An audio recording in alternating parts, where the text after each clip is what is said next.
Buenas tardes. Buenas tardes con la señorita delegada.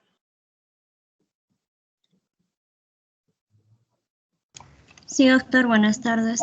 Buenas tardes. Señorita, ¿podemos empezar? ¿Podemos empezar? Ok, doctor, el grupo ya va a proyectar sus diapositivas.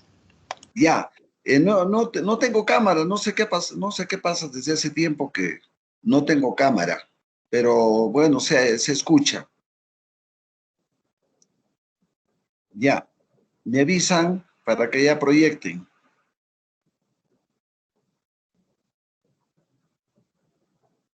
O empiezo yo como la vez pasada y terminan ustedes.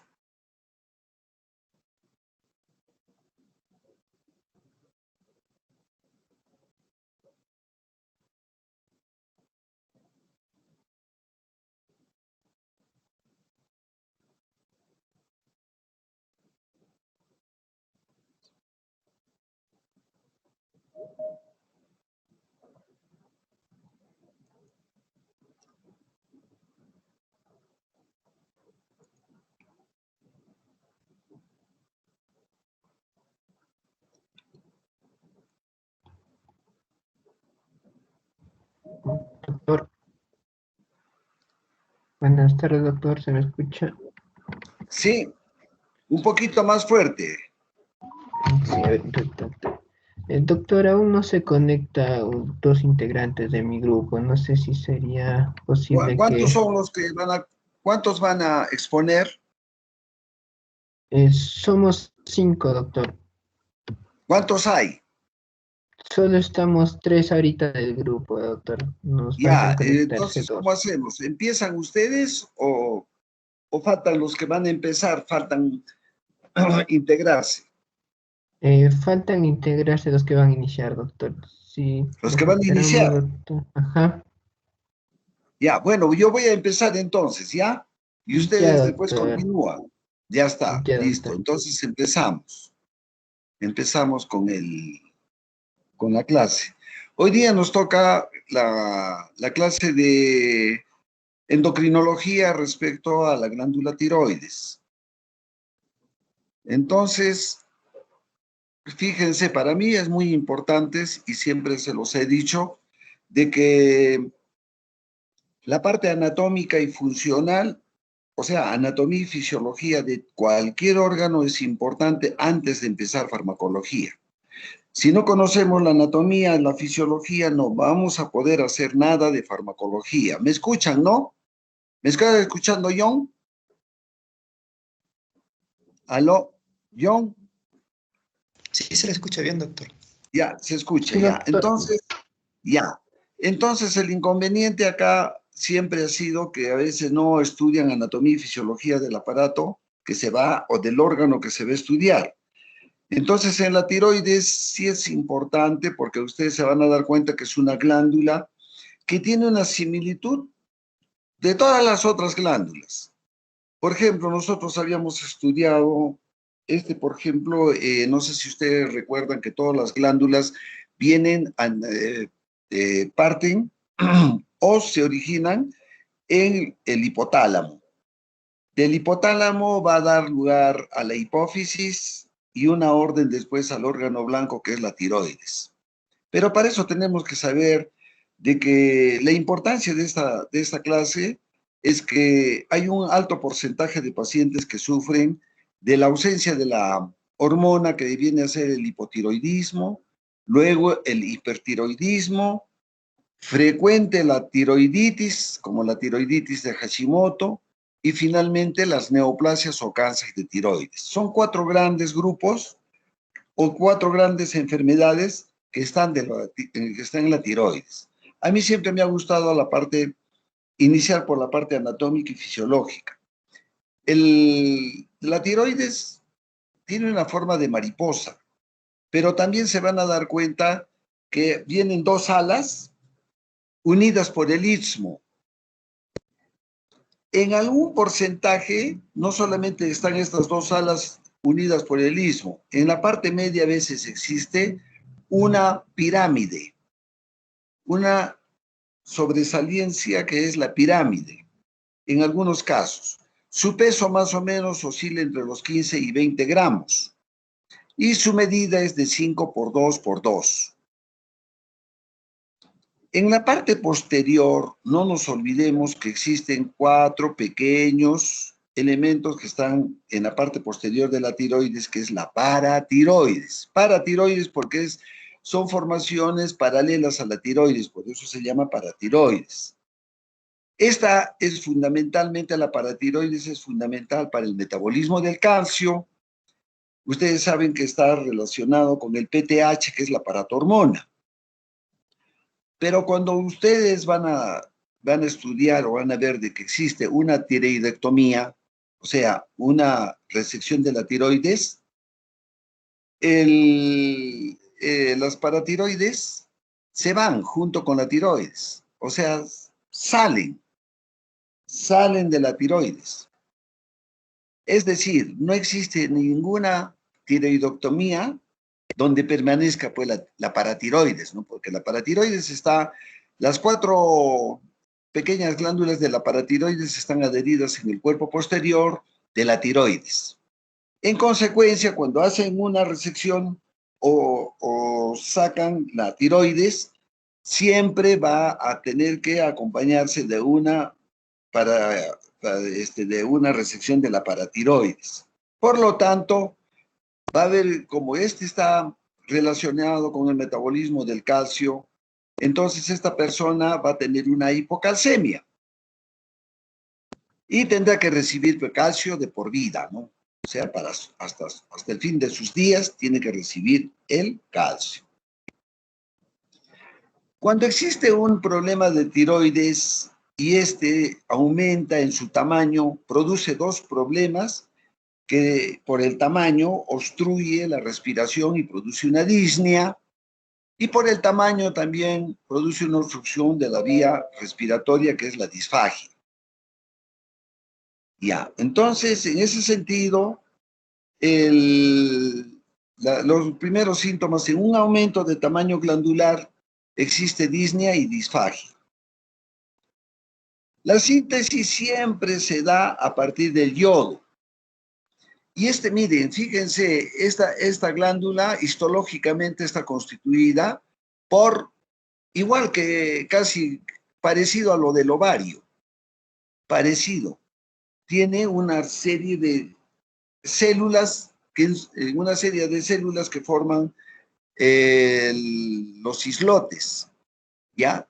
Una serie en forma circular están las células, y en el interior se encuentra siempre el contenido tiroideo. O sea, ahí es donde están las células foliculares y en su interior está entonces el contenido glandular. Pero la síntesis siempre empieza a partir del yodo. Ese es la parte importante de la formación o la síntesis de la tiroides. Entonces se forma el yodo.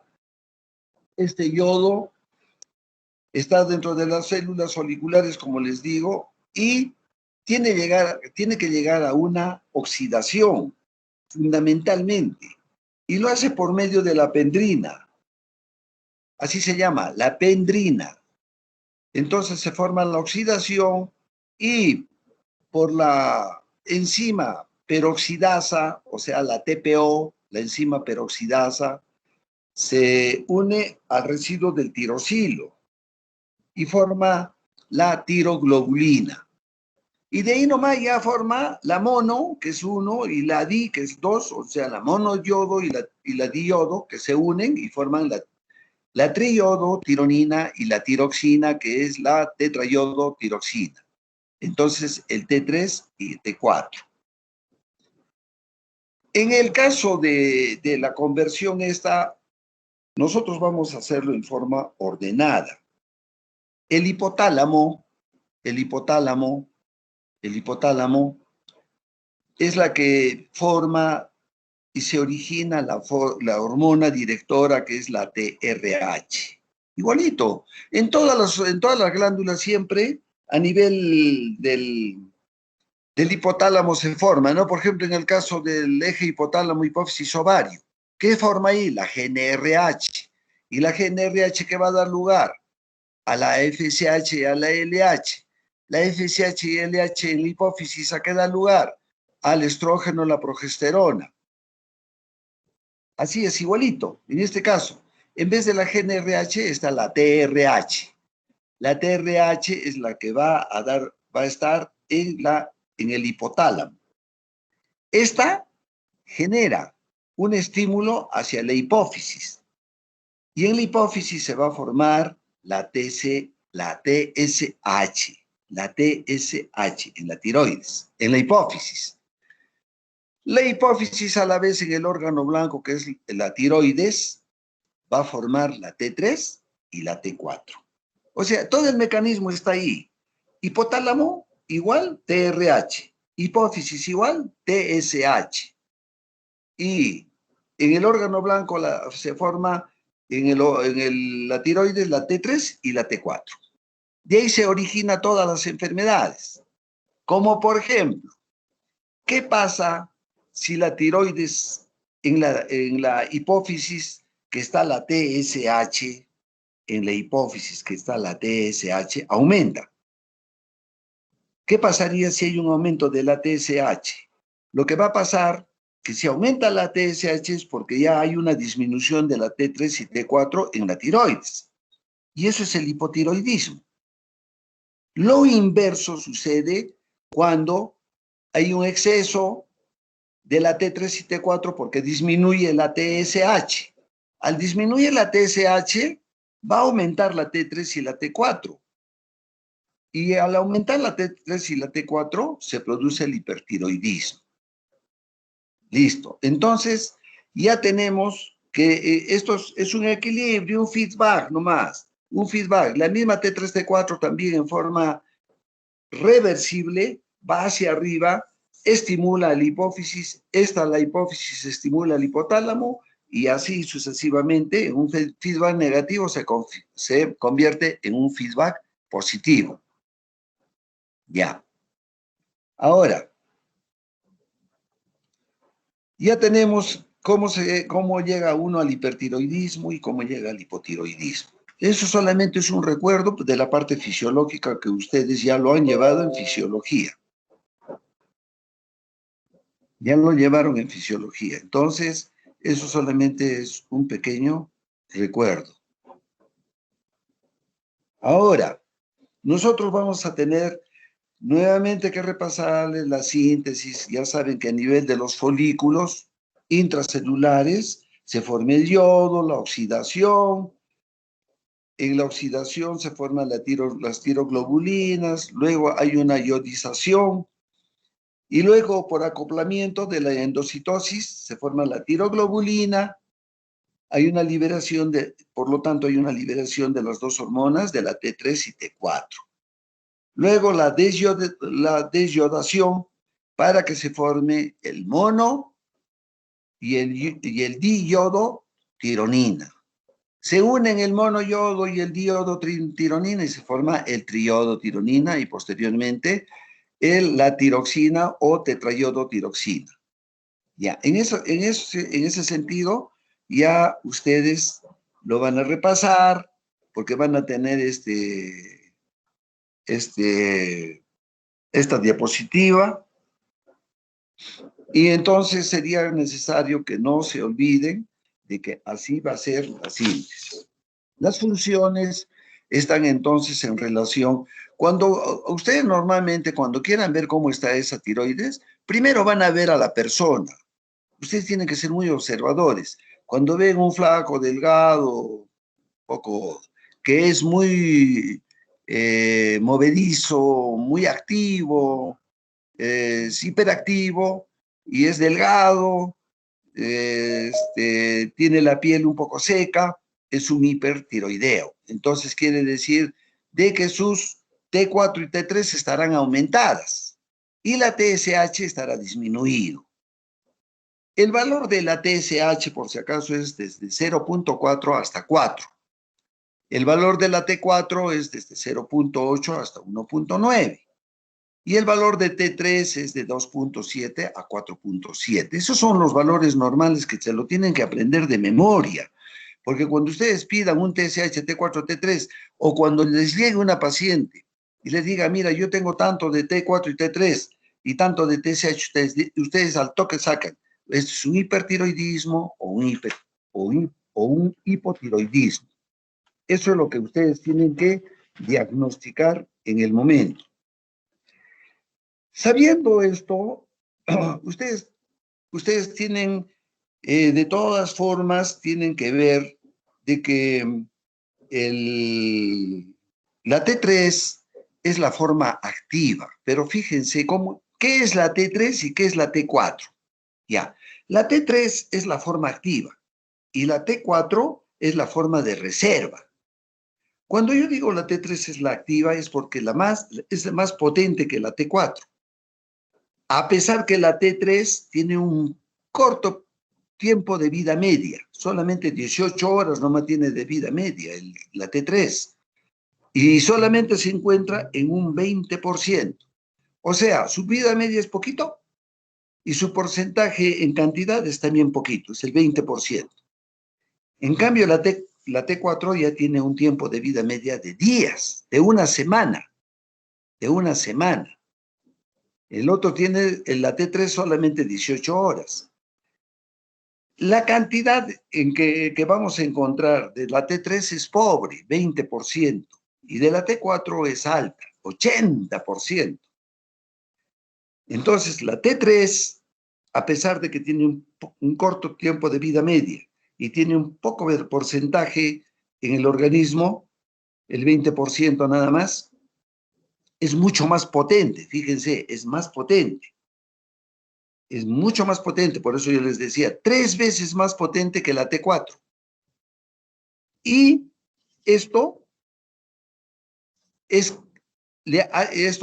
potencia hace de que sea más activa, por eso esta T3 es activa. En cambio, la T4 tiene una cantidad, ¿no? Su misma cantidad y sus mismos días de duración de vida media hacen que sea de reserva. Es decir, de reserva. Cuando hay poco T3, la T4 se convierte en T3 y le da, porque es reserva, le da lo que tiene en almacenamiento, lo da al T3 y se convierte en T3. Ya está. Hablando rápidamente del hipertiroidismo y del hipotiroidismo, el hipertiroidismo, ya les he dicho, es un tipo leptosómico.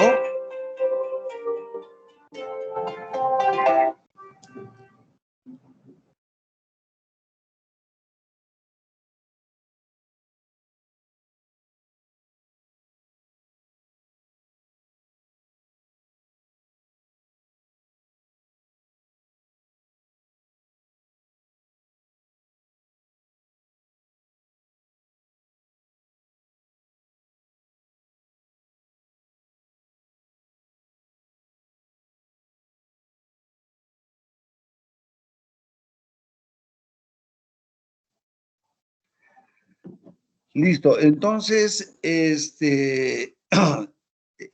hipertiroideo es leptosómico, es hiperactivo, de piel seca, es bastante despierto, a veces tiene los ojos saltones, etc. En cambio, el hipotiroideo es un gordito, generalmente eso se presenta más en mujeres, es una gordita, es obesa, tiene la piel un poquito húmeda, el hipertiroideo tiene húmeda, la gordita tiene lo contrario de la humedad, un poco seca. Y es un poquito lenta, pacienciosa, etc. Entonces, en el hipertiroidismo vamos a utilizar medicamentos que prácticamente yo los voy a decir rápidamente, porque ya los voy a dejar a ustedes con su seminario.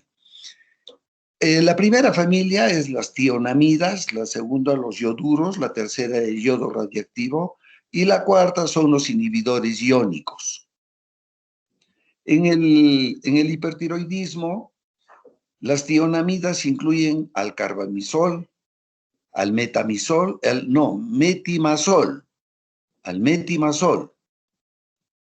al propiltiuracilo, que son los tres medicamentos que están dentro de las tionamidas. Dentro de los ioduros, que prácticamente se da cuando las tionamidas son un poco resistentes o no dan pues este efecto, se utilizan los ioduros. En algunos casos también se alternan con las tionamidas, por ejemplo en las crisis de la tirotoxicosis.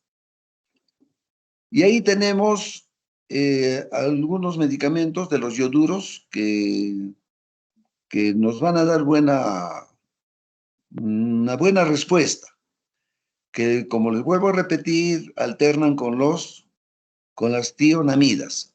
Después entra otra familia que son los yodos radioactivos. En el yodo radioactivo está el yodo 131.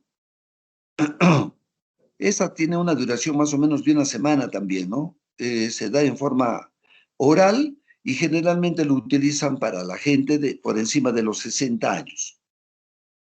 Tenemos luego la familia de los ioduros, que ya les había dicho, pero en esto quiero recalcar de los ioduros, que generalmente antes de hacer una tiroidectomía, antes de hacer la intervención de la tiroides, siempre dan yoduro. ¿Con qué objeto? Con el objeto de reducir la vascularización y con el objeto de reducir el tamaño, para ayudar que no sangre en la intervención quirúrgica y que no sea muy aumentado de tamaño y nos facilite la extracción de la tiroides. Luego los inhibidores iónicos. Ahí está los tiocianatos, el perclorato y el fluorobobato. Son tres medicamentos de los inhibidores iónicos en el hipertiroidismo. En el hipotiroidismo, se dice que el hipotiroidismo generalmente es por una destrucción de la autoinmunológico. ¿Se acuerdan que también había en la diabetes un problema inmunológico, en la diabetes tipo 2? No, en la diabetes tipo 1, yo les dije que el sistema inmunológico destruía a la glándula y en consecuencia se daba pues la diabetes tipo 1. Igualito acá sucede. En el hipotiroidismo, el origen dicen que es la destrucción autoinmunológica de la tiroides.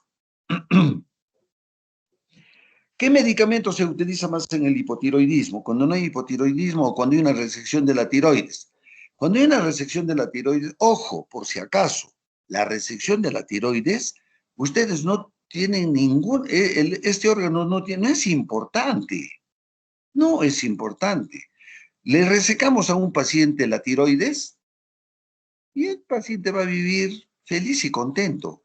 Inclusive resecándole la tiroides, ya les he dicho, se asemeja a un hipotiroidismo, porque ya no va a haber tiroides, ya no va a haber T3 ni T4. Al resecar se hacen hipotiroideos, y al resecar también desaparece el aparato, la paratiroides.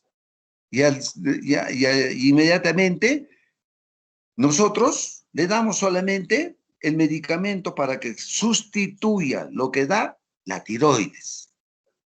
Vamos a darle el medicamento para que sustituya la tiroides que ya está resecada, que ya está sacada, que ya salió, o que de repente también con el hipotiroidismo ya no funciona.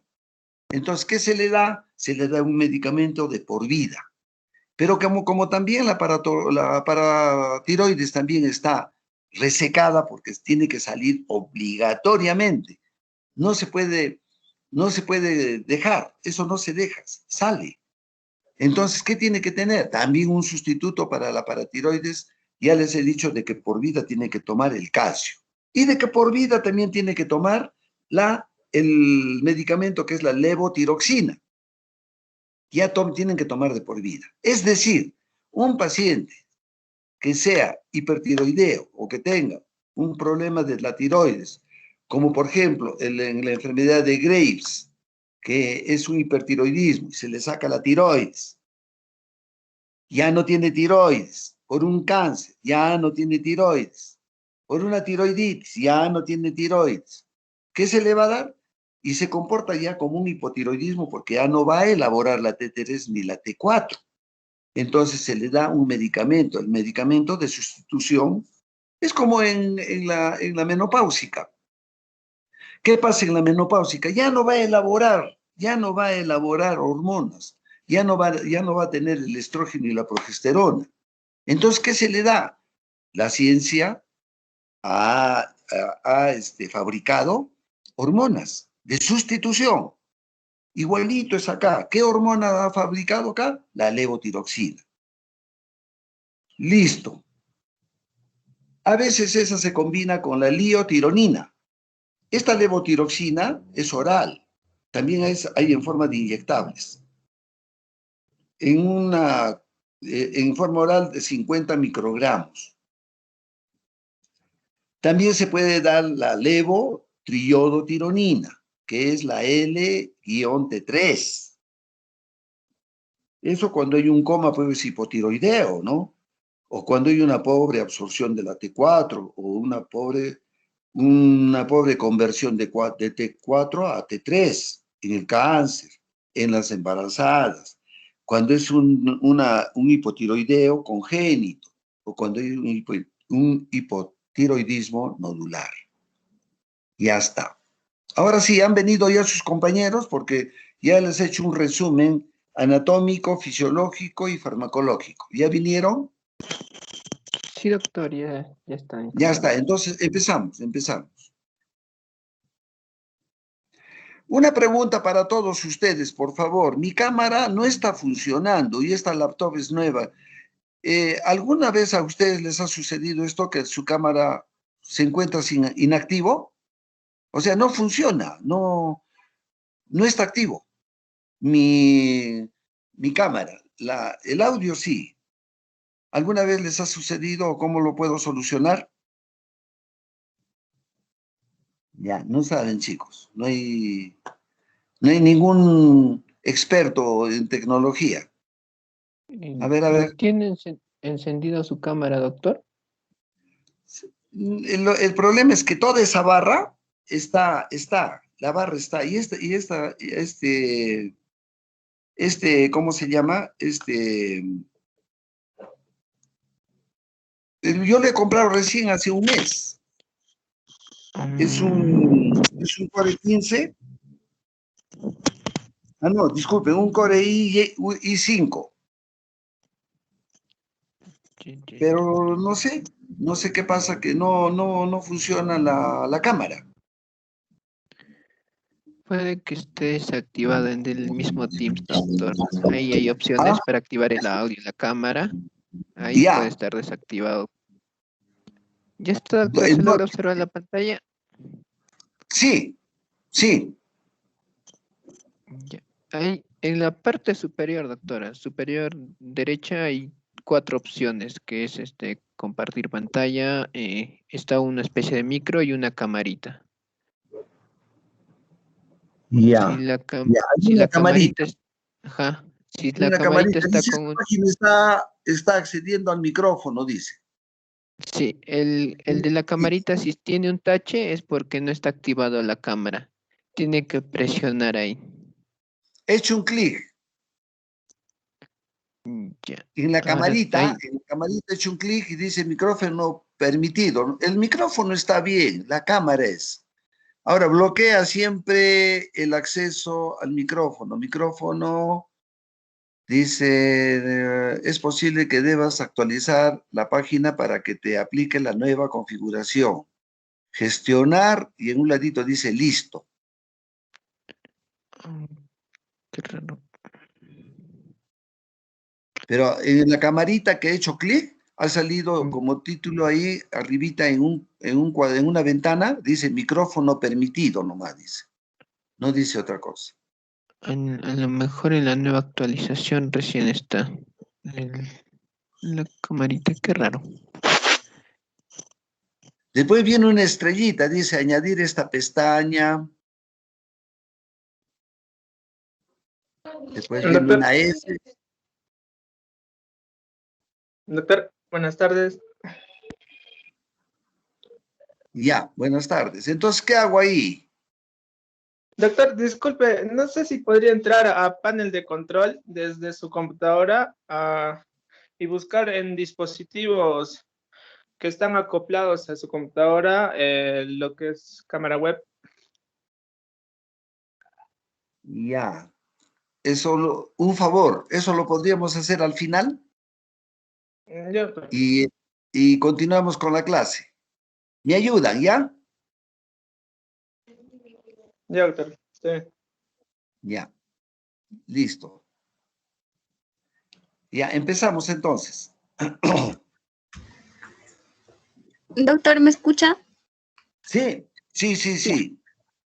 Ya. Buenas tardes, doctor y compañeros. En esta oportunidad vamos a hablar acerca de la farmacología de la tiroides. Ya, pásalo, por favor.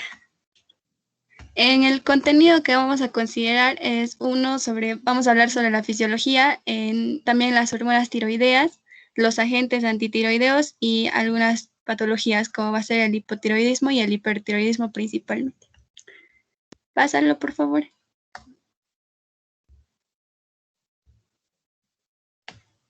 Ya. Para ello, pásalo, por favor.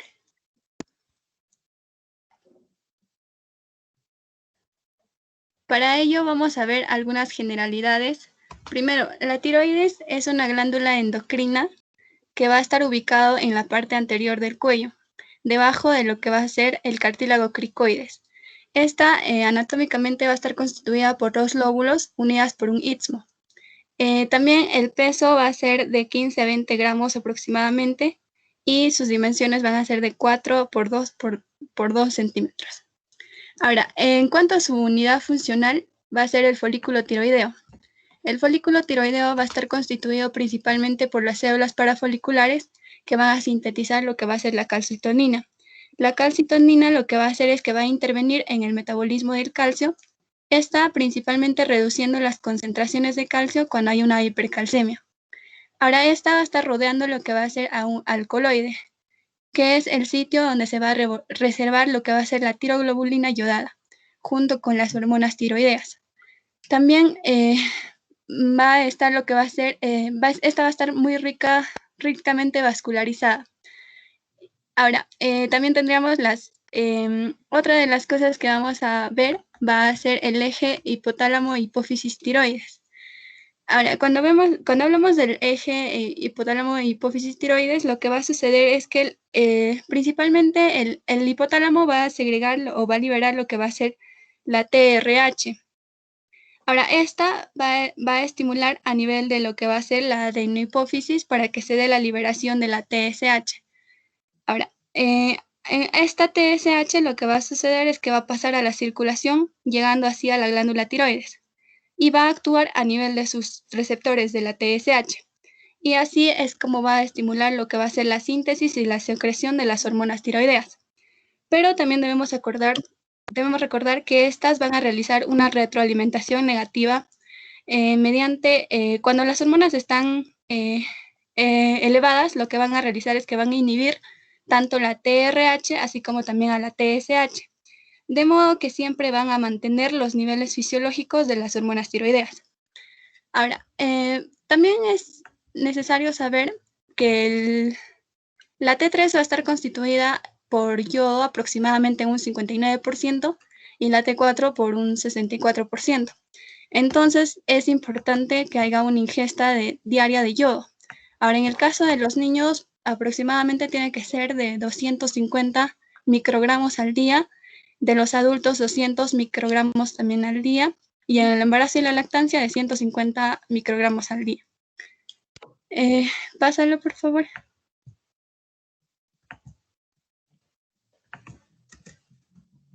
Ahora vamos a ver lo que va a ser la biosíntesis de las hormonas tiroideas. Como ya les mencionaba, el primer paso para la síntesis de estas hormonas va a ser la captación de yoduro. Ahora, esta captación de yoduro va a ser estimulada sobre todo por la TSH. Ahora, lo que va a suceder es que el yoduro va a llegar a lo que va a ser al zinc portador yoduro sodio. y en ahí va a ingresar juntamente con lo que va a ser el sodio. Una vez que ya está en las células foliculares, lo que va a realizar es que va a haber una molécula cotransportadora que va a hacer el intercambio el yodo por el cloro. Entonces, y así es como va a llegar el yodo hacia lo que va a ser el coloide. Después, para esto también necesitamos lo que va a ser la síntesis de la tiroglobulina.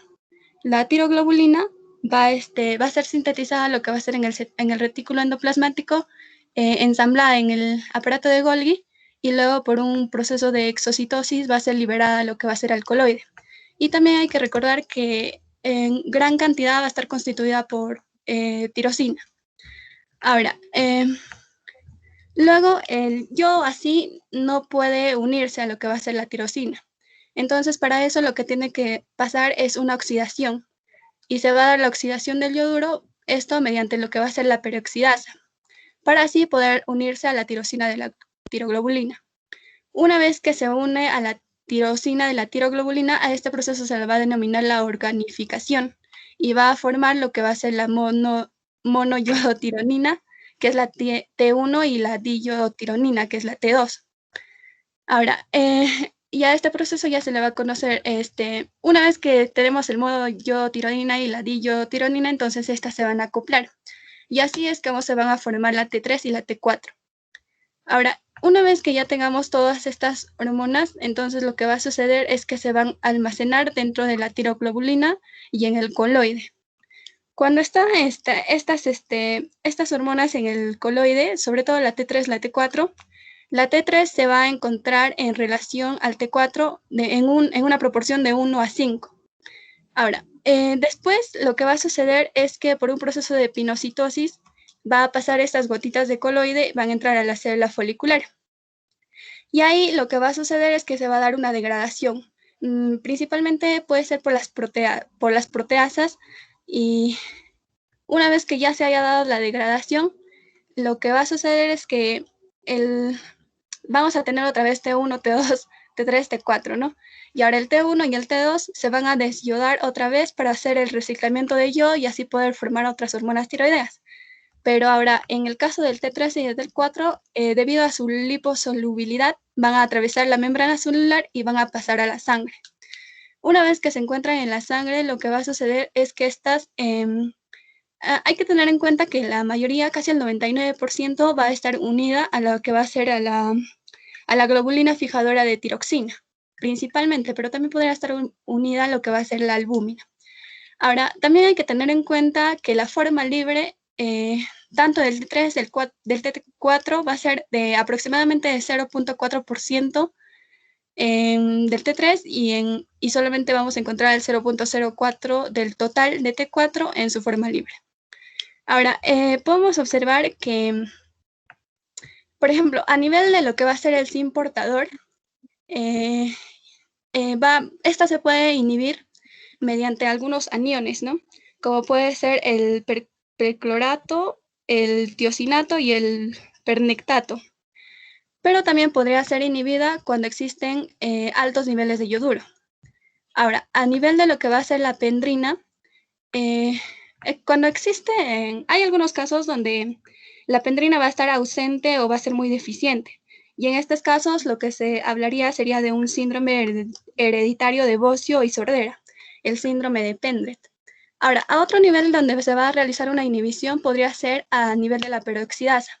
Esta también se puede inhibir a nivel cuando existe altos niveles de yoduro o por las tioamidas.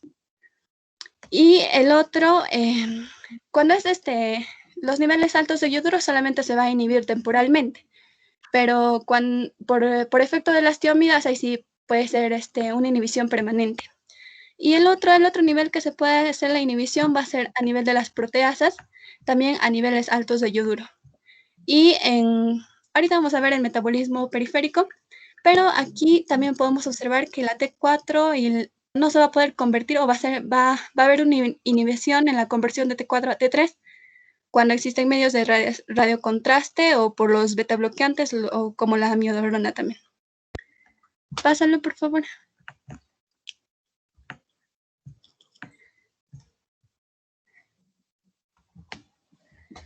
Ya, ahora vamos a ver del metabolismo periférico. Cuando vemos el metabolismo periférico, principalmente, como ya les mencionaba también el doctor, dentro de la tiroglobulina, entonces tenemos en mayor cantidad lo que va a ser la T3. Ya, entonces lo que va a suceder ahora en la T4, y en menor cantidad vamos a tener la T4, y en menor cantidad vamos a tener la T3. Pero ahora en el metabolismo periférico lo que va a suceder es que este T4 va a ser convertido en T3. Y principalmente esto se va a realizar mediante 3 enzimas, que van a ser las desyodasas. La desyodasa 1 se va a encontrar principalmente en la tiroides, en el hígado, en el riñón. Y esta puede ser inhibida por algunos glucocorticoides, por el propanolol, por el propiltiuracilo, que es un agente antitiroideo. Y también tenemos que tener en cuenta que esta va a convertir sobre todo en un 24%, va a ser la conversión. Pero la que va a realizar en mayor cantidad la conversión va a ser la de 2, que se va a encontrar en el cerebro, en la hipófisis y en la tiroides, en el músculo estriado. Ahora, en el caso, cuando a través de la desyodasa 3 se va a convertir en la T3, pero esta va a ser una T3 inactiva. Ya, eso sería. A ver, pásalo, por favor. Una de las cosas que me estaba olvidando es que estas van a estar reguladas, o sea, su aumento y su disminución van a estar opuestos, ya que, por ejemplo, cuando existe un exceso de hormonas tiroideas, va a aumentar la D1 y va a disminuir la D2. Pero cuando existe una falta de hormonas hipotiroides, por ejemplo, en el hipotiroidismo, entonces va a haber una disminución del D1 y va a aumentar la D2. Ya, pásalo, por favor.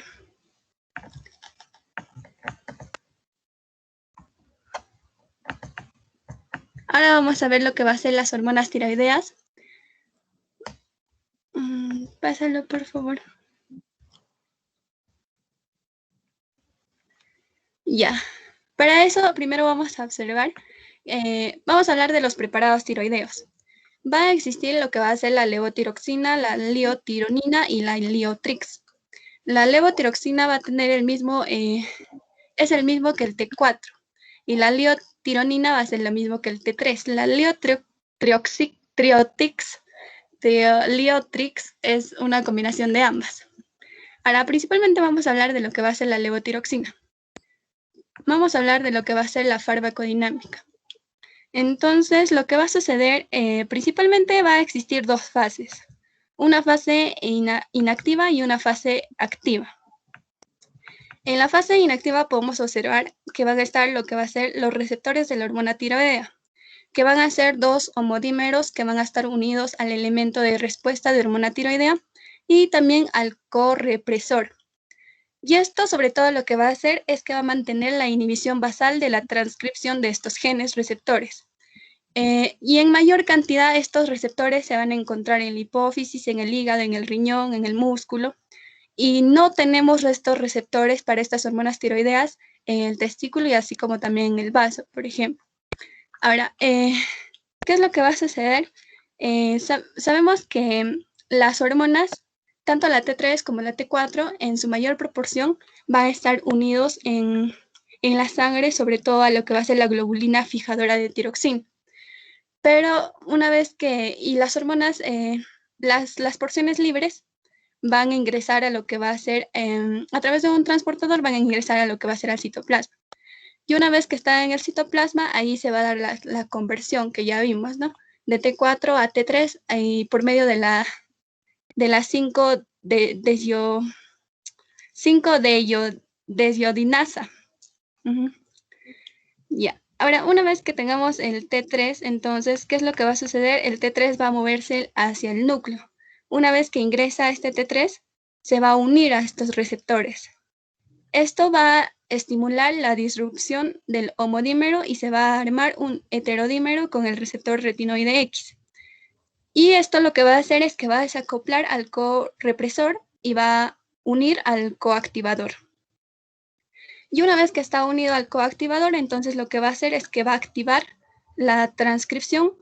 Primero va a activar a lo que va a ser el elemento de respuesta de hormonas tiroideas provocando así el cambio en la síntesis de proteínas y el fenotipo celular.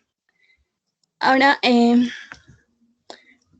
dentro de las principales funciones va a estar lo que van a ser responsables de crecimiento, del desarrollo y la función y el mantenimiento óptimo de todos los tejidos del cuerpo. Por ejemplo, en los recién nacidos, entonces lo que va a suceder es importante para el desarrollo del encéfalo y del crecimiento. Y a todas las edades, esta va a ser muy importante para realizar el metabolismo de los hidratos de carbono, de los lípidos, así como también de las proteínas. Pásalo, por favor.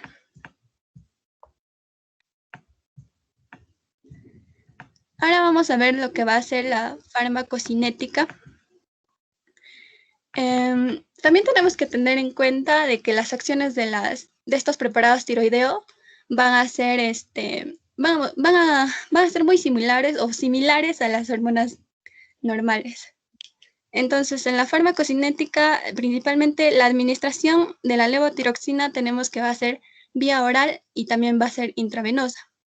Vía oral, porque lo que va a suceder es que se va a absorber en mayor proporción en el ilio y en el yeyuno superior. Ahora, en el caso puede ser aumentada, por ejemplo, la absorción cuando se toma en ayunos. Y esta podría ser reducida en en pacientes con síndromes de mala absorción, insuficiencia cardíaca congestiva o diarrea. Y algunos alimentos también, como la fórmula infantil de soja, va a disminuir la absorción de la T4. Ahora, en cuanto a su concentración plasmática máxima, va a ser de 2 a 4 horas. También, ahora, en cuanto a su vida media, en los pacientes eutiroideos va a ser de 6 a 7 días. En aquellos pacientes con hipotiroidismo va a ser de 9 a 10 días. Y en aquellos pacientes con hipertiroidismo va a ser de 3 a 4 días. Ahora hay que tener en cuenta también que el T3 va a tener una vida media va a ser menor o igual a 2 días. Ahora, en cuanto a lo que va a ser la unión de proteínas, el 90% se va a unir a lo que va a ser las proteínas, como ya les mencionaba, ¿no? Y ahora, en cuanto a su metabolismo, va a ser hepático, pero también podría, y por un proceso de glucorinidación o sulfatación, esta podría pasar directamente a lo que va a ser a la bilis, así como también al intestino. Y por eso su excreción va a ser finalmente por las heces o por la orina. Ahora, en cuanto a lo que va a ser, no, hay que tener en cuenta también que estas hormonas tiroideas no pasan fácilmente a lo que va a ser la barrera placentaria. Y van a pasar solamente cantidades mínimas a lo que va a ser a la leche materna. La levotiroxina, a diferencia de la liotironina, esta va a tener un inicio de acción más lento y va a tener también una duración más larga. Ahora, en cuanto a lo que va a ser, por ejemplo, los efectos terapéuticos de lo que va a ser la levotiroxina por vía oral, se va a observar o va a ser evidente después de 1 a 3 semanas de la administración. Pásalo, por favor.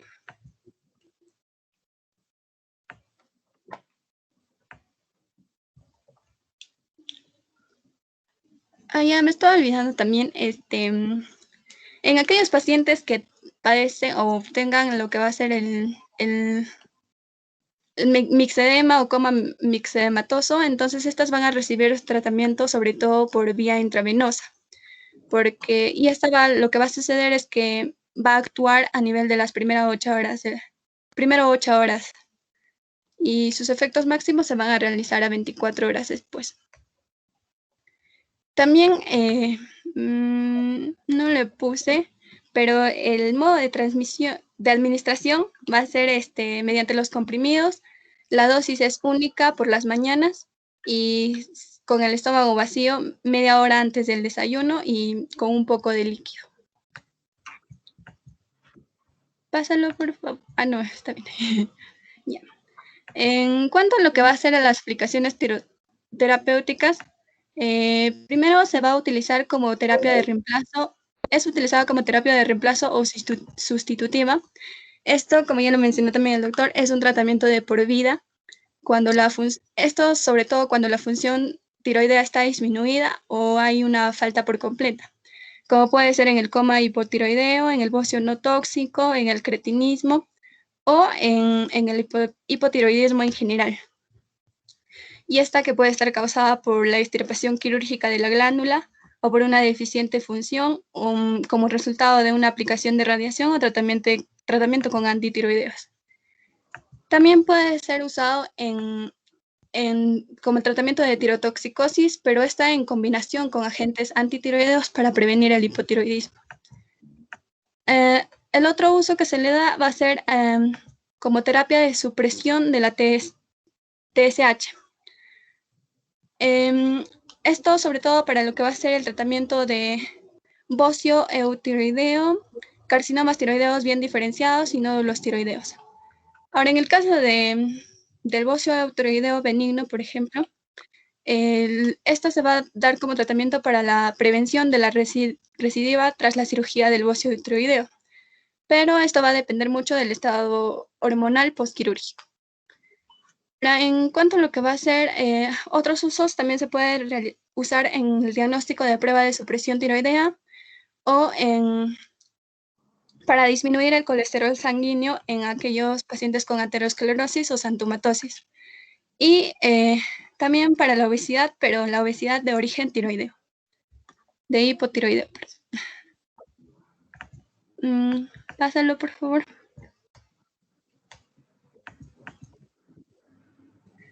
Ya, ahora vamos a ver lo que va a ser los efectos adversos. En los efectos adversos, principalmente lo que va a suceder es que las reacciones en sí en general van a ser raras. Y si es que existiese alguna reacción adversa, entonces van a indicar sobre todo que se está administrando una dosis inadecuada de esta hormona.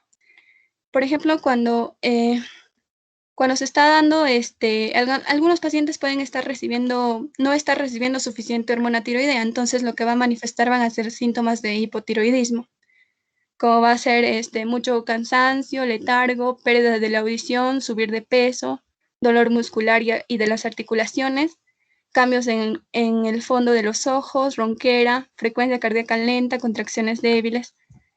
Y ahora, en el caso si se está dando demasiado, sobredosis, entonces lo que va a hacer es que va a haber una manifestación de tirotoxicosis.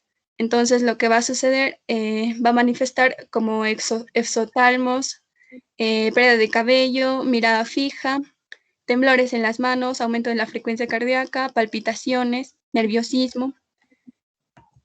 Y ahora, también algunos excesos si es que hay exceso de lo que va a ser la levotiroxina, esta podría aumentar lo que va a ser la carga de trabajo del corazón.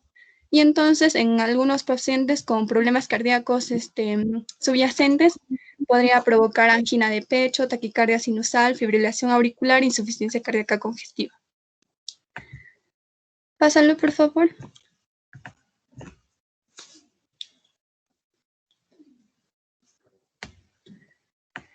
Y ahora vamos a ver las interacciones. La levotiroxina puede disminuir lo que va a ser el efecto cuando se administra junto con fármacos antidiabéticos. Por ello, lo que se debe hacer es que se debe controlar constantemente los niveles plasmáticos de glucosa, sobre todo al inicio del tratamiento, ¿no?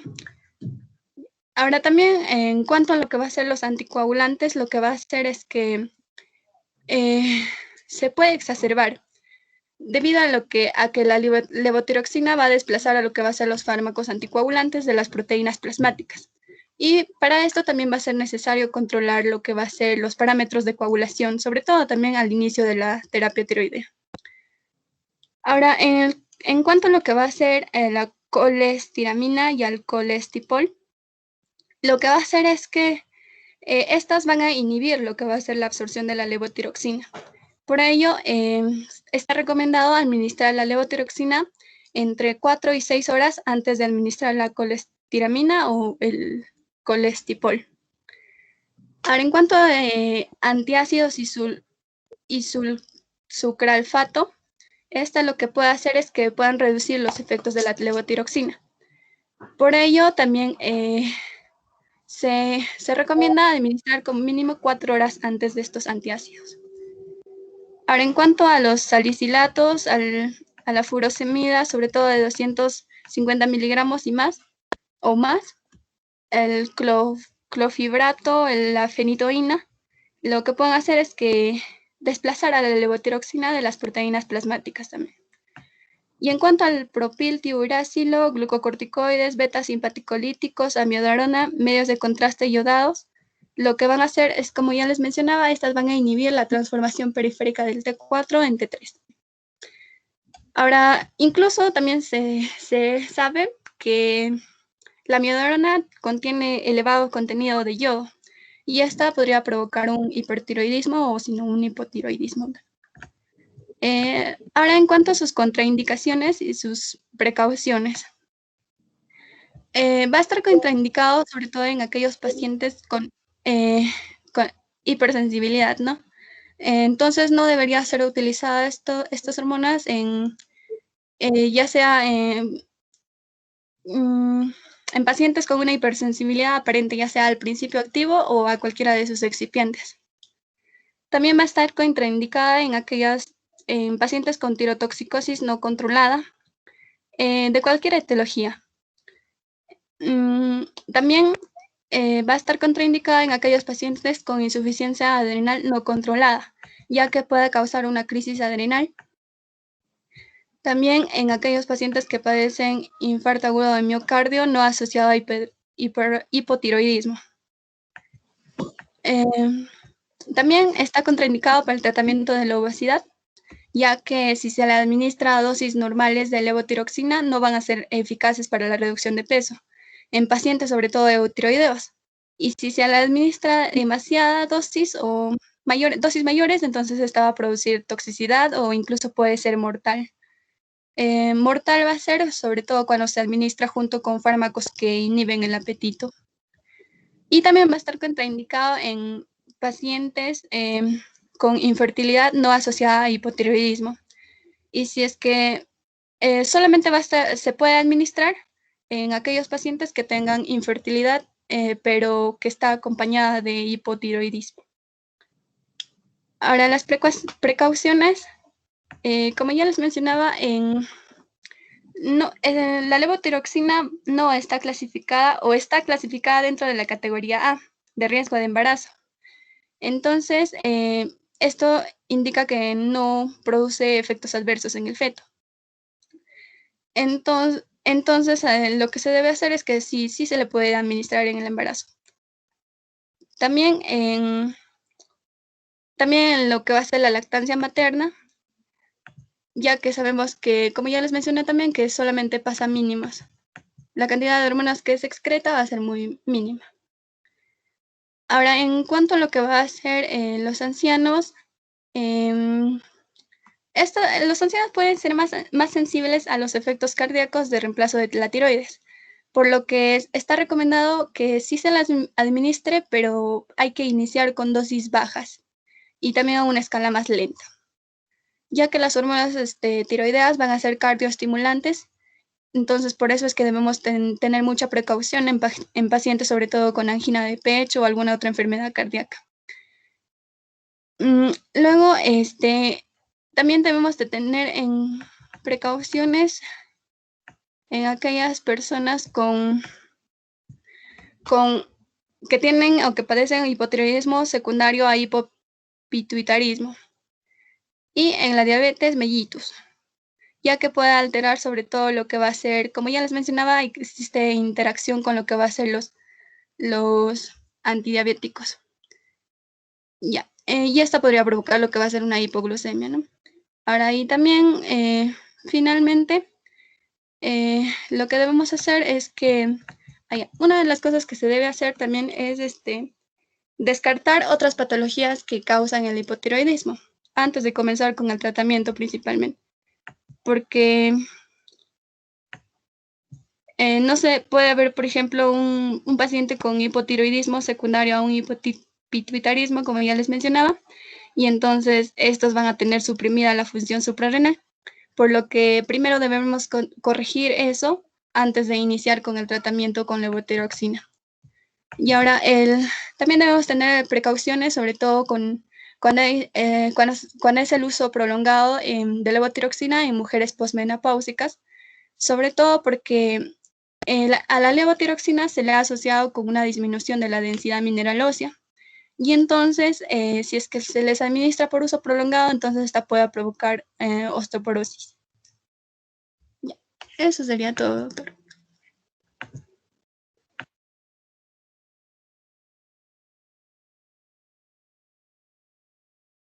Bien, continuando, vamos a hablar sobre los agentes Es la primera antitiroideos. ponente, ¿no? ¿Es la primera ponente? Sí, doctor. Ya, a ver, un poco sintetizando un poco. Ya, sigamos.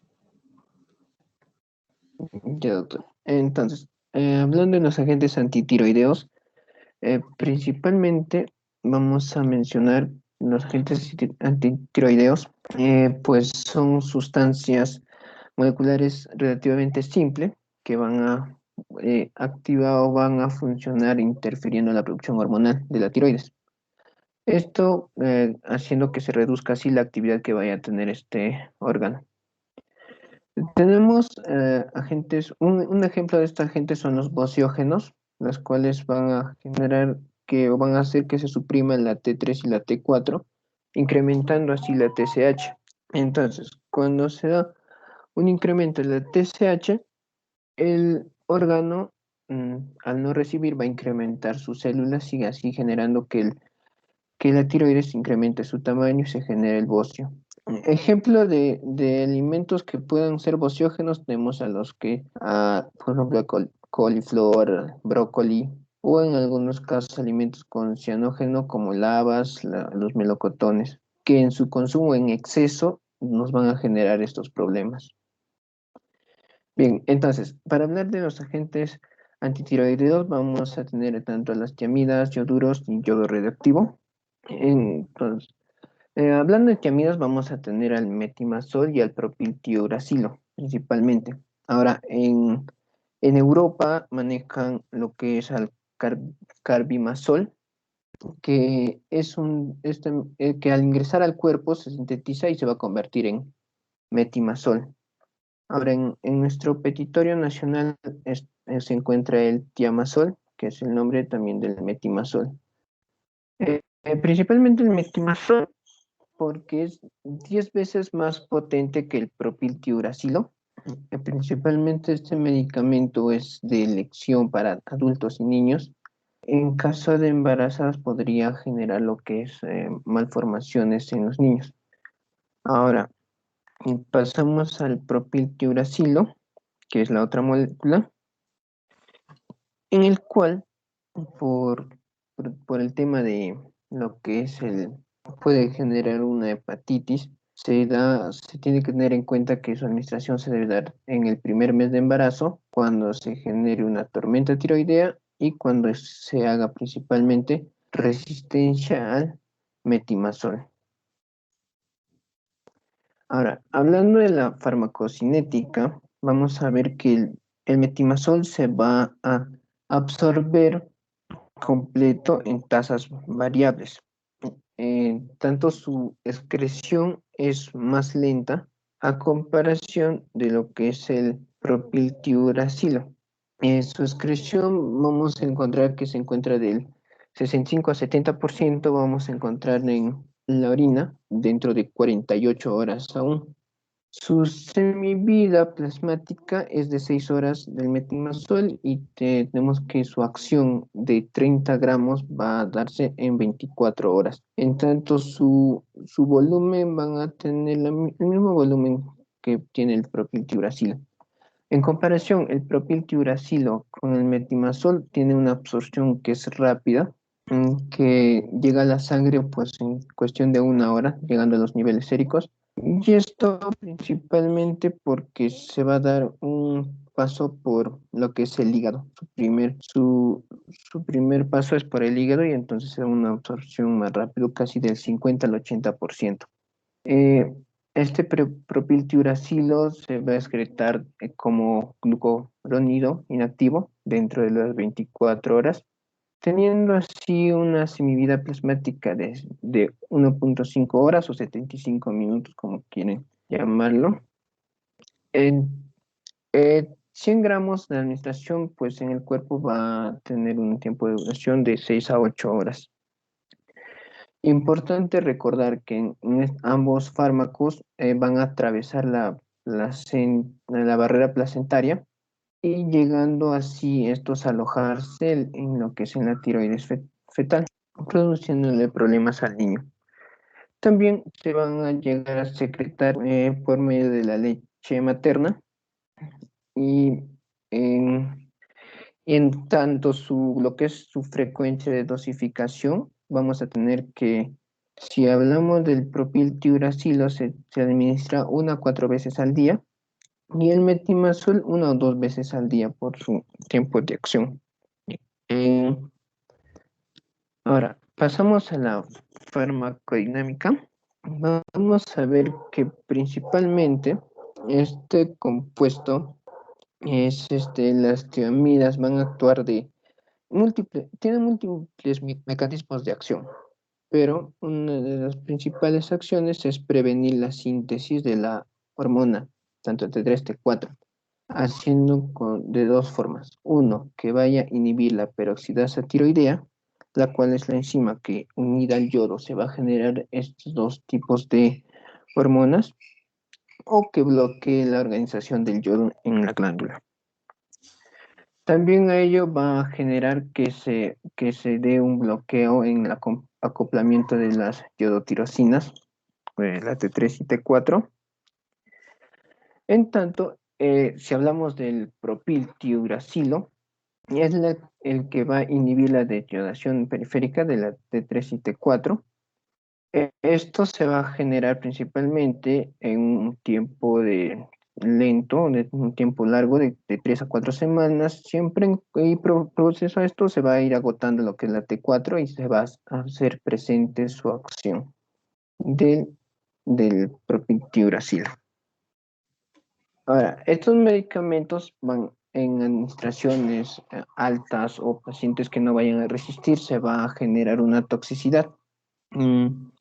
Su toxicidad ocurre del 3 a 12% de pacientes que hayan recibido el tratamiento o hayan sido tratados con este fármaco, presentando principalmente los dos característicos que es náuseas y malestares gastrointestinales. Ahora, puede haber también la presencia en caso de administración de lo que es el metimazol, se puede dar una alteración en el gusto y el olfato también, como síntoma. En tanto, hay efectos adversos más comunes como la erupción de pruritica maculopapular, en la primera imagen que estamos viendo, el cual también puede generar cuando se da una administración de lo que es, o presenta, mejor dicho, del 4 al 6% de pacientes van a presentar esto. Y esto se va a ir acompañada de fiebre. Otros efectos adversos un tanto raros que vaya a presentar son erupciones urticariales, vasculitis, que hay unas reacciones del tipo lupídica o lupus, linfadenopatías, hipoprotrombinemia, dermatitis exfoliativa, policerositis y atralgia aguda. Son algunos efectos adversos raros que va a presentar cuando un paciente consuma este medicamento. Pero principalmente en este caso, vamos a tener que se ha informado que hay riesgos de que se pueda generar una hepatitis grave, como en caso del propiltiuracilo, que a veces lleva pues al paciente a la muerte. Otro problema que también se asocia a este medicamento, al propiltiuracilo, va a haber la ictericia colestásica que va a generar, pero uno de los principales y más peligrosos que van a generar ambos medicamentos, tanto el metimazol como el propiltiuracilo, es principalmente la granulocitosis, pues que es, como sabemos, es el reencuentro de granulocitos menores a 500 células por milímetro cúbico. Esto ocurre principalmente del 0.1 al 0.5% de los pacientes que han tomado estas tiamidas, y esto se va a ir presentando o se presenta por lo general los primeros síntomas en 90 días. Cuando se presenta, cuando las dosis están elevadas a superiores a 40 miligramos por día. Entonces, estas reacciones suelen ser rápidamente reversibles cuando se va a suspender el fármaco, y puede ser necesariamente o puede alternarse con un tratamiento de antibiótico de amplio espectro para que no se pueda ver las complicaciones en el paciente. Principalmente eso. Bueno, continuando, vamos a hablar lo que son los inhibidores del anión. Principalmente los inhibidores del anión, pues son sustancias que van a interferir en las concentraciones de yoduro por parte de la glándula tiroides. Estos van a bloquear la absorción del yoduro. Acá tenemos principalmente el perclorato, el pertecnetato y el tiocianato, en los cuales inhiben competitivamente el mecanismo de transporte de estos yoduros, y por ende ya no se van a absorber por la glándula. Uno de los más conocidos o que se usa más, pues, es el perclorato de potasio, aunque también podríamos usar el que es el tiocianato, que se va a diferenciar principalmente de las otras porque no se va a concentrar en la glándula tiroides, pero en grandes cantidades pueden inhibir la organización del yodo. Ahora, el perclorato es más activo, 10 veces más activo que el tiocianato, por el hecho que el perclorato va a ir a bloquear lo que son las entradas de yoduro a la tiroides para la inhibición de lo que es el simportador de yoduro de sodio, que ya nos había mencionado mi compañera anteriormente. Principalmente el perclorato se usa en lo que es en el hipertiroidismo para bloquear la recaptura de yodo en tiroides. En ese caso vamos a usar el perclorato. Después, cuando hay una absorción, el perclorato se usa o se le ha asociado, mejor dicho, se le asocia a lo que es al perclorato. Cuando se administra 2 gramos, exceden a los 2 a 3 gramos diarios de administración, se le asoció anemia plástica letal. Tanto el perclorato, pues en dosis de 700 miligramos diarios, se ha usado también en las enfermedades, lo que es de enfermedad de Graves. Aunque el perclorato se puede usar también para descarga de yoduro inorgánico de la glándula tiroides. Hay otros iones seleccionados como base en su tamaño que han demostrado ser activos, como es el claro ejemplo del fluoroborato, que es tan efectivo así como el perclorato. Eso sería todo de mi parte, doctor. Pasamos a los yoduros.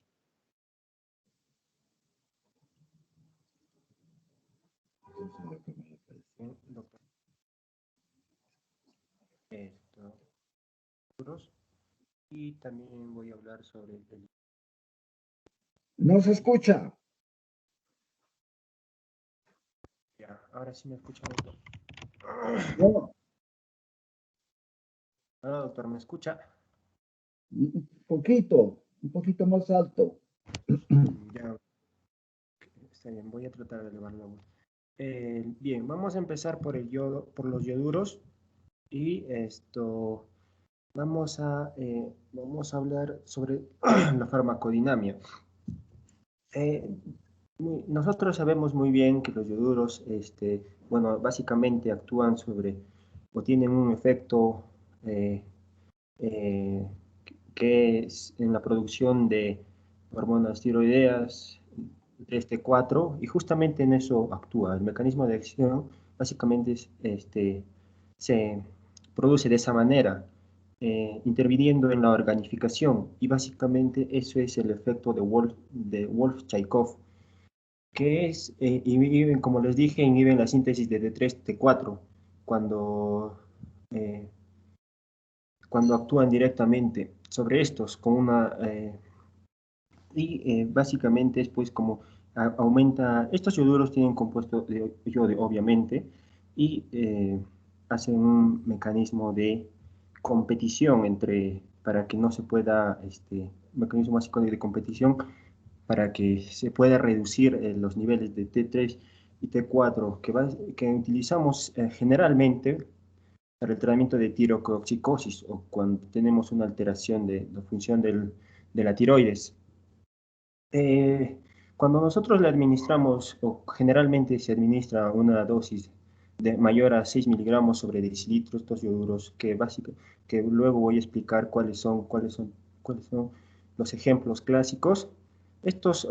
La mejoría ocurre dentro de 2 a 7 días, porque la absorción de la tiroides de estos compuestos ioduros son rápidos.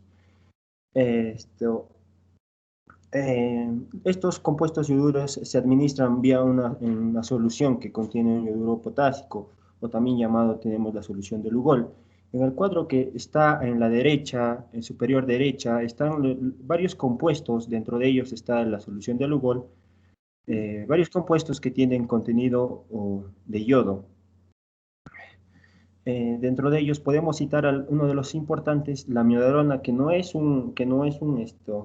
es un antiarrítmico de clase 3, pero tiene dentro de en su composición tiene yodo.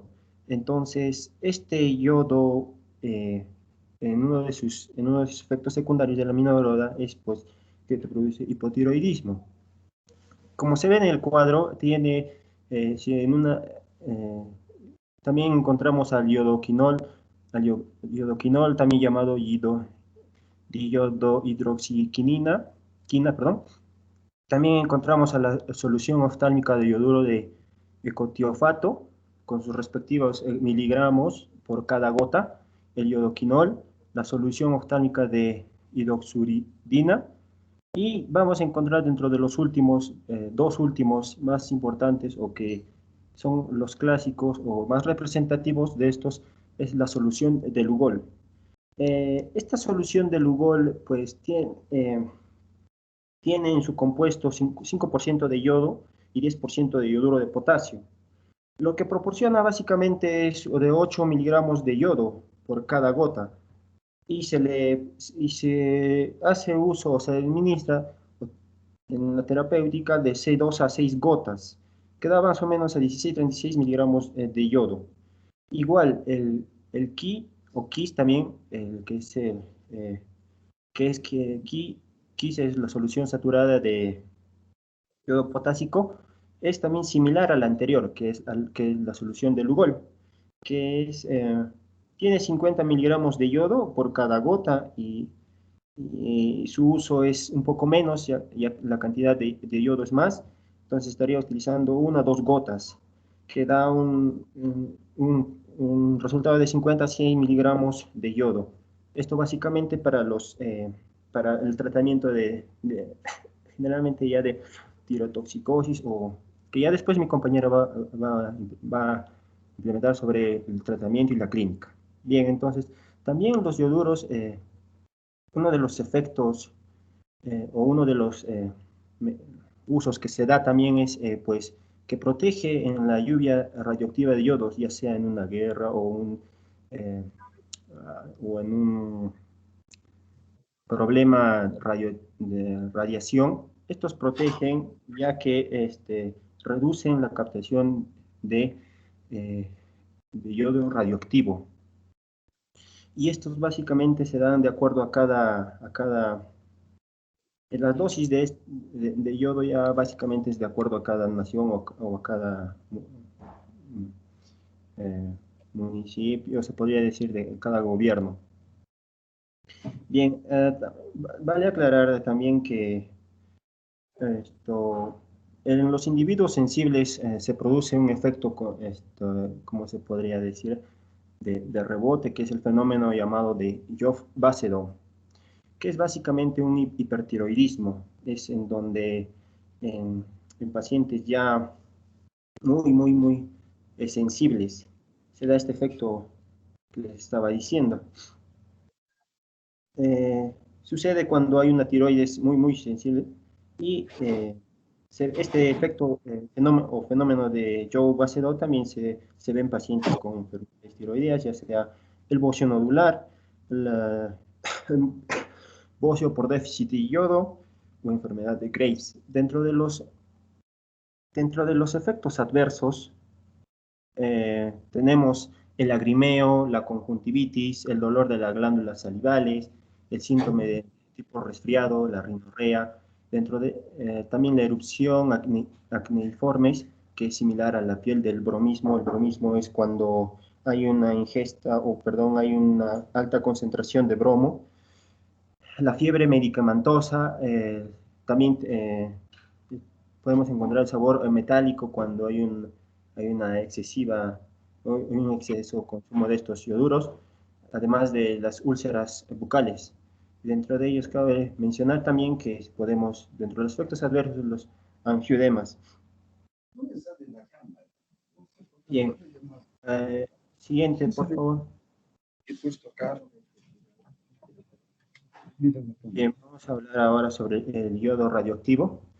Se utiliza o podemos encontrar varios compuestos de yodo, el yodo 123, el yodo 124, el yodo 131, pero este último es el único isótopo utilizado para el tratamiento de hipertiroidismo. En el caso del yodo 123 se utiliza para básicamente estudios de diagnóstico, que está disponible en procedimientos de escaneo, entre otros. Y el yodo 124, que es utilizado en tomografía y en emisión de positrones. Bien, entonces, el yodo radioactivo encontramos o se administra en solución o en cápsula. Su administración es oral o intravenosa. También se utiliza en el tratamiento de tiroides, un bocio nodular tóxico, entre otros. Su efecto tóxico puede estar dentro, o podemos encontrar dentro de 2 meses. Su absorción es muy rápida, igual que la anterior, igual que los ioduros. La semivida es de unos 5 a 8 días. Generalmente se metaboliza en el hígado y se excreta en el riñón. El mecanismo de acción de este yodo radioactivo es, como podemos ver en el cuadrito de la derecha, superior derecha, el yodo 131 entra a la tiroides y encontramos, se disgrega de esa manera, ya que tiene efectos de desintegración de partículas alfa, beta y gamma, beta y gamma. Entonces, ¿qué hacen estos cuando se desintegra partículas de beta y gamma? En pocas palabras, destruye la tiroides. De esta manera, reduciendo las concentraciones de células de la tiroides para así poder que las hormonas T3 y T4 se reduzcan en su producción. Entonces, la dosis de yodo 131 se utiliza de 80 a 150 micro. Y las contraindicaciones encontramos en pacientes, no se le administra en pacientes con embarazo o en niños menores.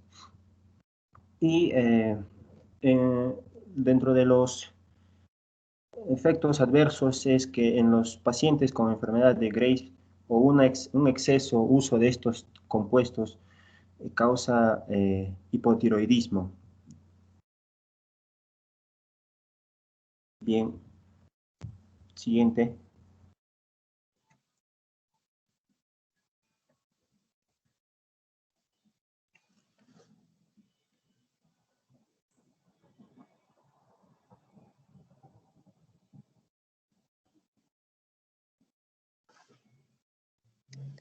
Buenas tardes, doctor. Continuando con la exposición, voy a hablar sobre el hipotiroidismo. El hipotiroidismo es una situación que se da por la falta de los efectos de la hormona tiroidea sobre el organismo. El hipotiroidismo se puede dividir en hipotiroidismo primario, hipotiroidismo secundario y terciario. A los dos últimos se les llama también hipofisiario y hipotalámico, porque afecta a la hipófisis o al hipotálamo dependiente. Con respecto a las causas del hipotiroidismo, en el hipotiroidismo primario está la causa más frecuente, que es el déficit de yodo, la tiroiditis de Hashimoto, que es la más frecuente en países desarrollados, también postquirúrgico o, en tal caso, después de la administración de yodo 131. También puede ser después de un déficit congénito en la biosíntesis de las hormonas tiroideas o fármacos que tienen litio o fármacos antitiroideos o inhibidores de la tirosinasinas. Y en el hipotiroidismo secundario y terciario, la causa más importante sería el hipopituitarismo. Sería tal vez congénito o un adenoma hipofisiario o una cirugía o tal vez una radioterapia que ha pasado ahí. Pásala, por favor. Con respecto a las manifestaciones clínicas, en un hipotiroidismo congénito, básicamente de uno de cada 3.000 a 3.500 recién nacidos tienen este problema y las manifestaciones son ictericia, un llanto ronco, estreñimiento y problemas de alimentación. El diagnóstico aquí es muy difícil, pero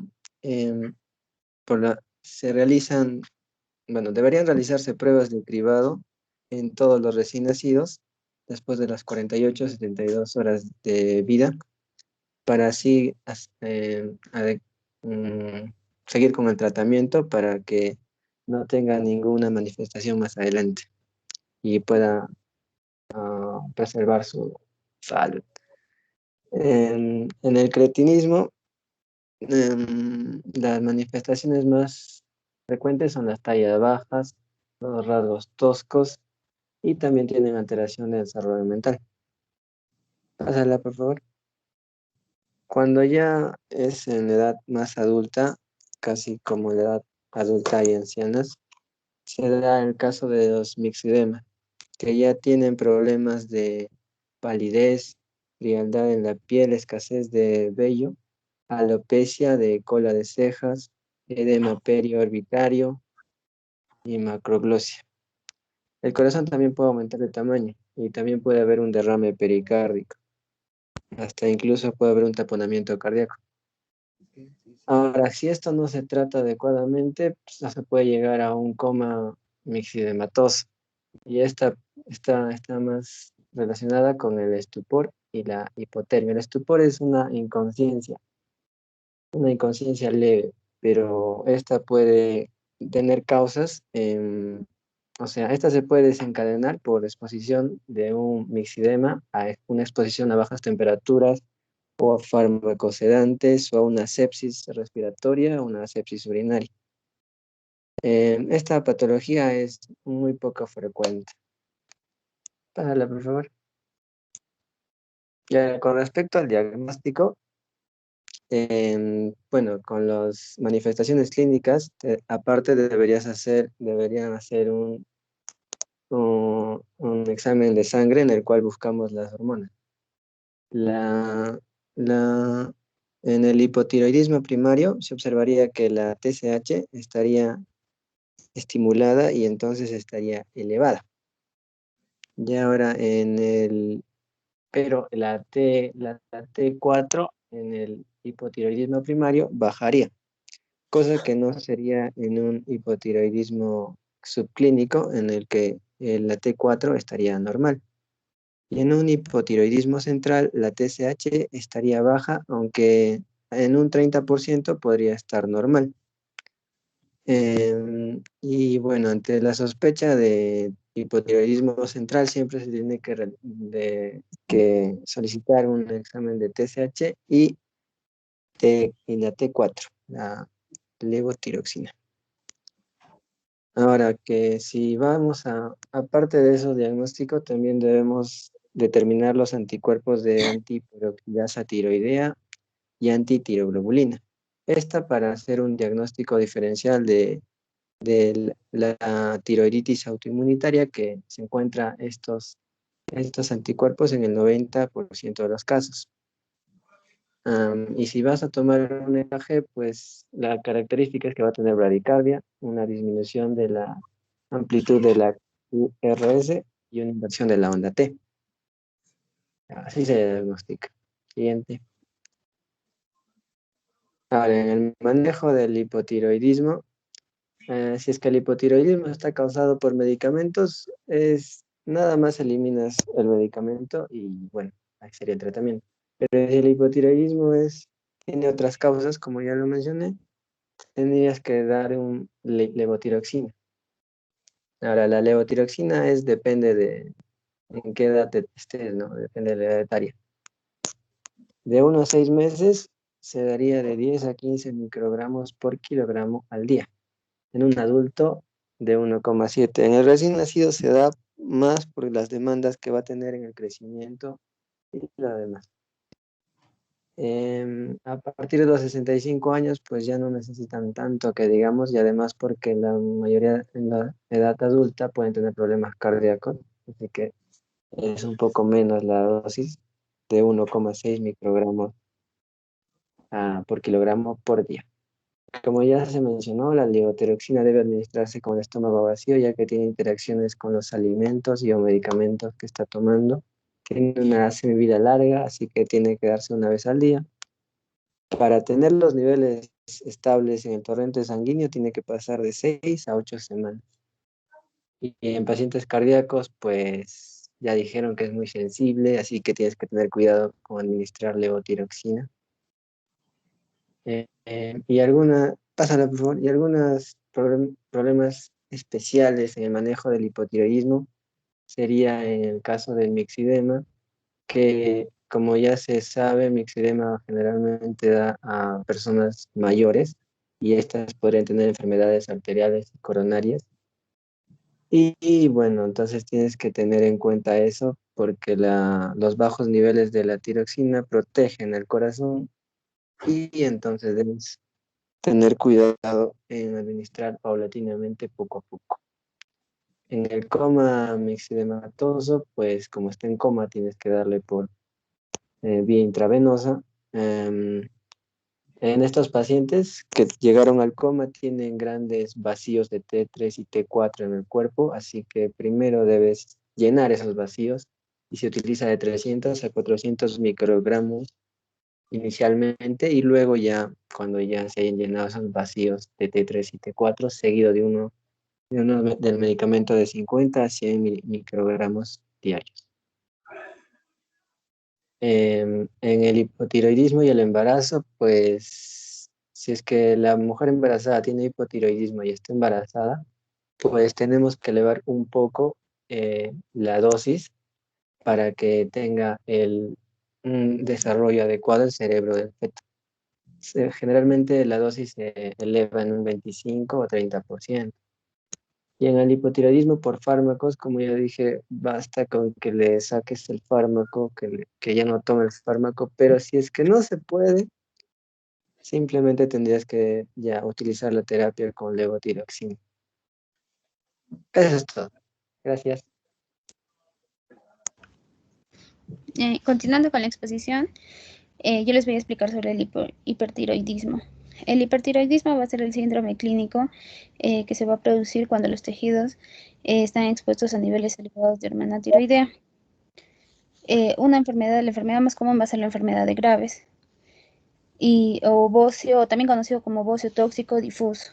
Su fisiopatología se va a considerar un trastorno autoinmune en el cual un defecto de los linfocitos supresores T va a estimular a los linfocitos B a sintetizar los anticuerpos TSH-RAB a los antígenos tiroideos. Siguiente, por favor.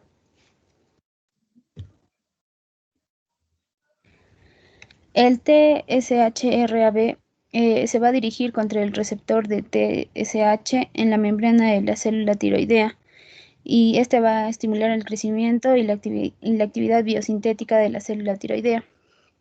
Van a aumentar el desarrollo de la TSH-RAB, los factores como la genética, el estado posparto, el tabaquismo, el estrés físico y emocional. La remisión espontánea va a ocurrir, pero en algunos pacientes va a requerir años de terapia antitiroidea. Siguiente, por favor.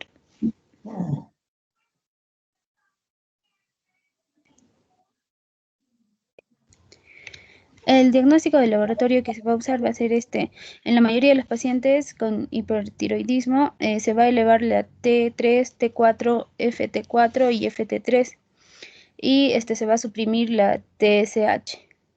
La captura del yodo radiactivo también suele ser marcadamente elevado, ¿no?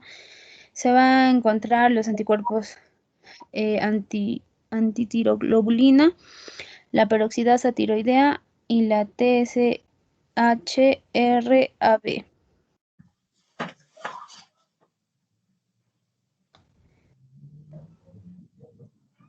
En la enfermedad más frecuente, la enfermedad de los graves, los tres métodos principales para controlar el hipertiroidismo van a ser la terapia con medicamentos antitiroideos,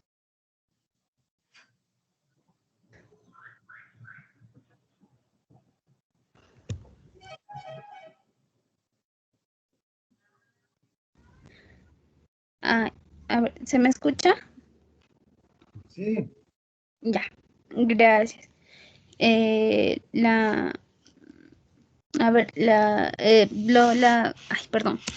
tres métodos principales va a ser la terapia con medicamentos antitiroideos, la destrucción de la glándula con yodo radiactivo y la tiroidectomía quirúrgica. La primera, la terapia con medicamentos antitiroideos, es más útil en pacientes jóvenes con glándulas pequeñas y cuando la enfermedad es leve. Esta es la única terapia que deja una glándula tiroides intacta, pero va a requerir un largo periodo de tratamiento y una observación entre 12 y 18 meses. Y va a haber una incidencia de recaída del 50-60%. Más que nada usan el metimazol. Siguiente, por favor.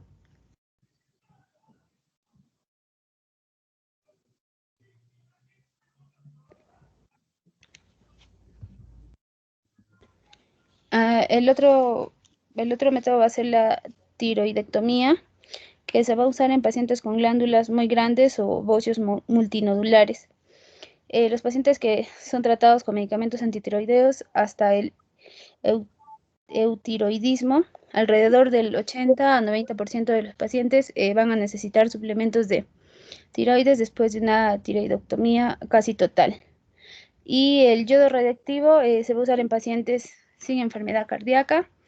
La dosis terapéutica se va a administrar inmediatamente en un rango de 80 a 120 sobre el peso estimado de tiroides, corregido para la captura. De la sexta a la 12ª semana después de la administración de RAI, la glándula se va a encoger de tamaño y el paciente se convertirá generalmente en eutiroideo o hipotiroideo.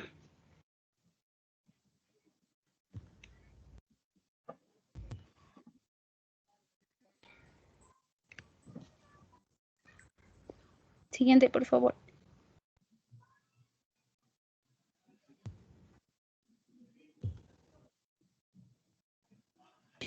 Uninodular tóxico y bocio multinodular tóxico. Va a ocurrir a menudo en mujeres mayores con bocios nodulares. La tiroxina libre va a ser elevada de manera moderada o por lo regular normal, pero la FT3 o la T3 va a ser sorprendentemente elevada. Por lo general se va a asociar con un bocio grande y se trata mejor mediante un preparado con el metimazol, preferiblemente, propiltiouracilo, seguido de tiroidectomía subtotal.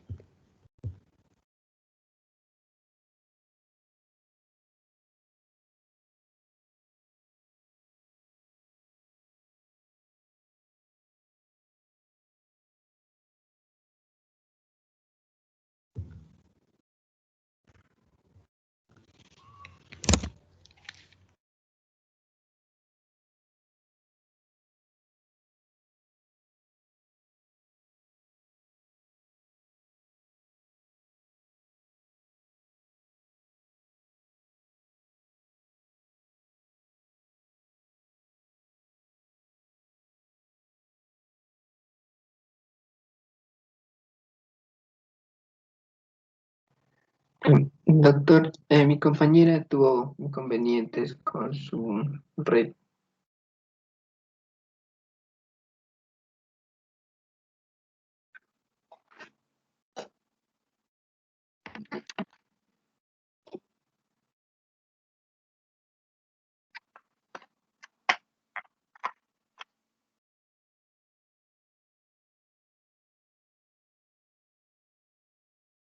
Doctor, ¿me escucha?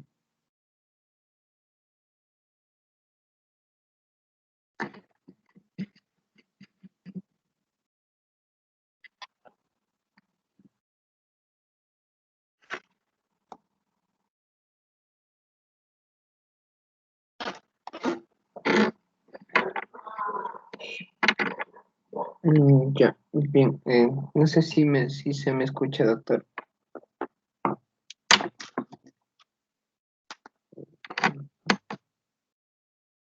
Se escucha, se escucha. Está bien, se te escucha. Ya, doctor, mi compañera tuvo problemas con la red. Yo lo voy a Sí, sí, culminar y Ajá.